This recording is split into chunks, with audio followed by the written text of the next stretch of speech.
Well, we have a new round in the Signet WNBL this season. It is Share the Dignity that we've teamed up with to fight period poverty. We are highlighting and speaking to a lot of different voices on this, and we head up to Sydney today to chat with the coach of the Sydney Flames, Shane Hill. Great to see you, Hammer. Good on you, Megs. Thanks for having me on. Well, I want to ask you about why you jumped at the opportunity when the league asked you to come on the WNBL show and chat about this round that we've got this weekend in the WNBL and why it's so important.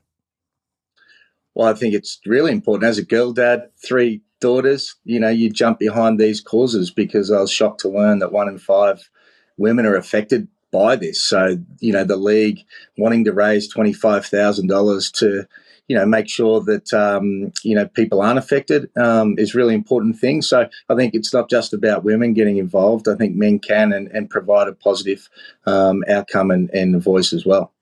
And you're spot on about being a girl dad. I guess your lot in life is to be surrounded by beautiful girls in the Hill family, but all of our male coaches in the Signet WNBL are dads, and we absolutely need men to be championing these causes for women and helping elevate the voice. Yeah, no doubt. And, this is a great cause, but there's so many others as a girl dad as well, where we can mentor and, encourage other dads to play active parts in young daughters' lives that need really strong role models. So, I think that's part of, the coaching role and mentoring role that we have. So happy to be involved and, I hope, us as a league can make a really big difference. And we are trying to do that, of course, by raising $25,000 to fund a vending machine. Some really startling stats have come across our desks as we really read up ahead of this weekend.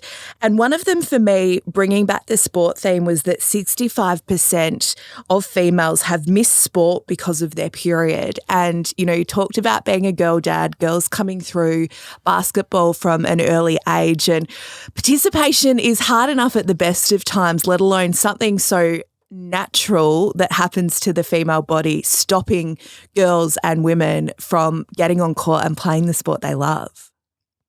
Yeah, and hopefully this plays a small part, doesn't it? And, just the conversation and, we've both learnt things through this round of these stats. So, hopefully, some serious things happen with this and that this can grow year on year as well. Now, you guys can see that I am wearing the Fighting Period Poverty T-shirt. The players will be all wearing these in the warm-ups before round 4, and they're available for purchase, which is great because we've got amazing fans and supporters within our clubs and around the league, don't we, Shane? So you can snap up one of these T-shirts, and of course that money goes towards us funding the vending machine. Yeah, and the crowds have been fantastic this year. We can't wait to get on the road and play Southside. And obviously with LJ back, their fans have been, coming out in swarms, as you would, to be able to see, the greatest of all time do it. So, yeah, hopefully we see a lot of people in those T-shirts come this weekend. And we were talking about the things that we've learned as we've been researching and educating ourselves ahead of this round. I guess for me, the definition of period poverty, which is the lack of access to sanitary products, menstrual hygiene, education, toilets, hand washing facilities and waste management. So it's quite a broad definition, something that I wasn't even sure what it meant. So that's been a really big thing for me, learning so much. And that's something I guess that, we need for females across the board in day-to-day life. But again, bringing back the sport theme, in stadiums, training facilities, for supporters at games, it's a really wide thing that we're able to hit on across this weekend. Yeah, it is. And, I was blown away in 2022 that we're actually, going through this and understand that people are affected by this.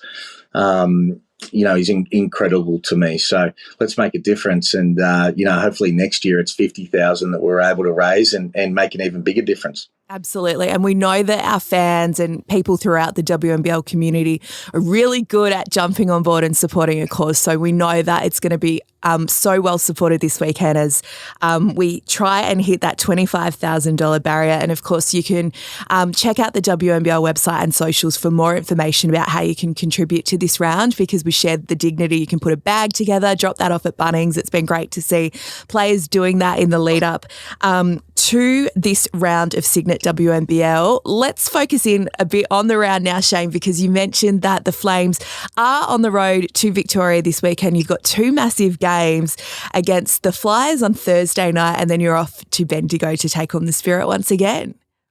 No, it's the challenges don't get any easier when you're playing against a team like Southside and the sort of talent that they have. So, it's a challenge that we're looking forward to.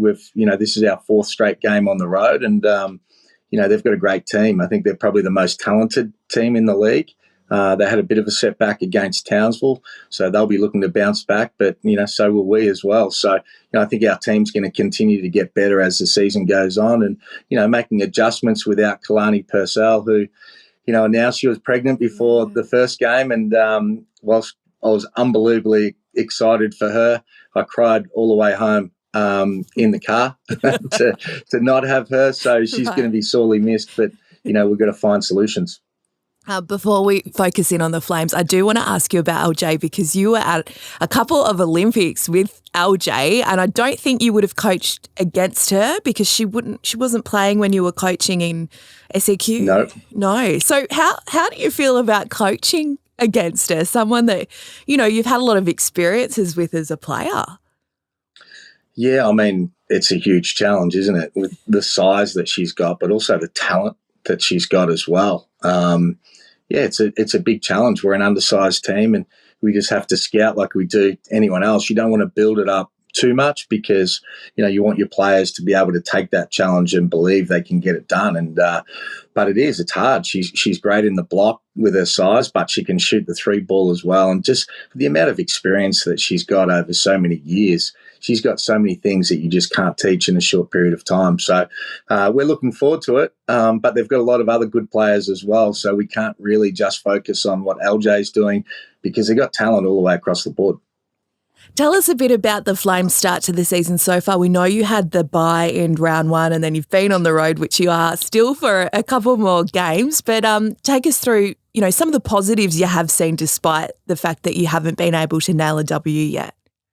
Yeah, I mean, it's been tough. I mean, I was disappointed that we had a bye in the first round and come up against a really good Bendigo team after playing a couple of games. So, we were a bit off it. Felt like we got bullied. And again, they're going to be, a chance for the championship as well. And then we go to Perth and felt like we did enough to win that game. We're up 6 with 5 minutes to go. And, some calls from referees that probably won't be refereeing for the next few weeks hurt us, and they made some big shots. So that was disappointing. And, we're a little bit off it against Adelaide. They shot the ball unbelievably well, 14 from 26 from three. We haven't been able to shoot the ball well at all in any 3 games, but I think that will come.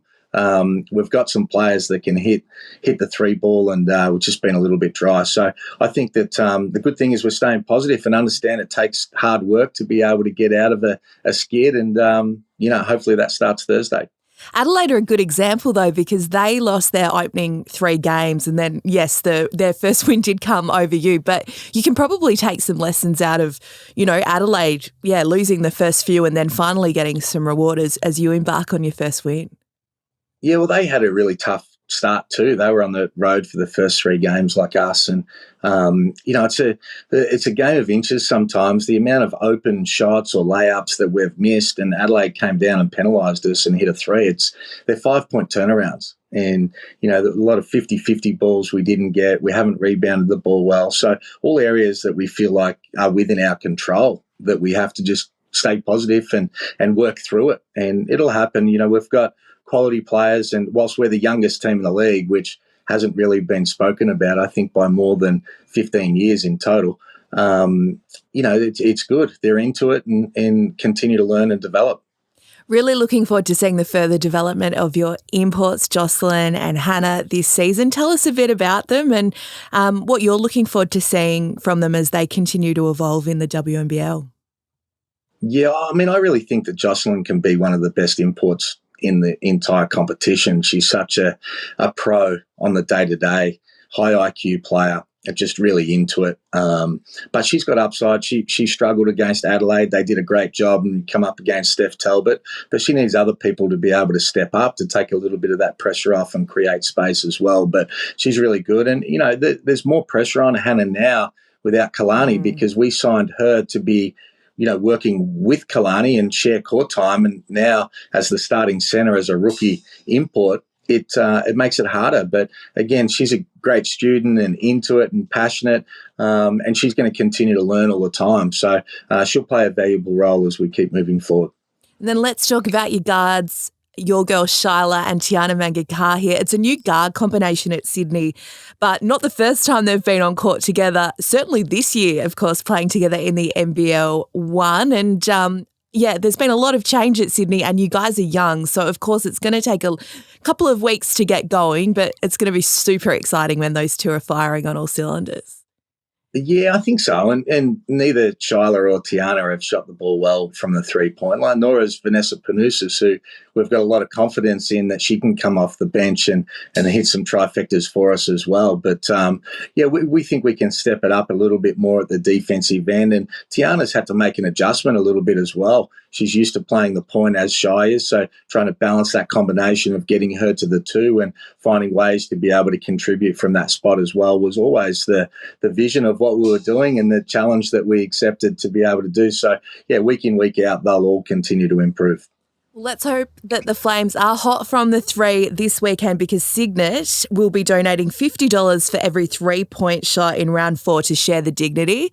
And I reckon Shyla, Tiana, Vanessa and co can get the money rolling this weekend. Shay, let's hope that that's look at your face.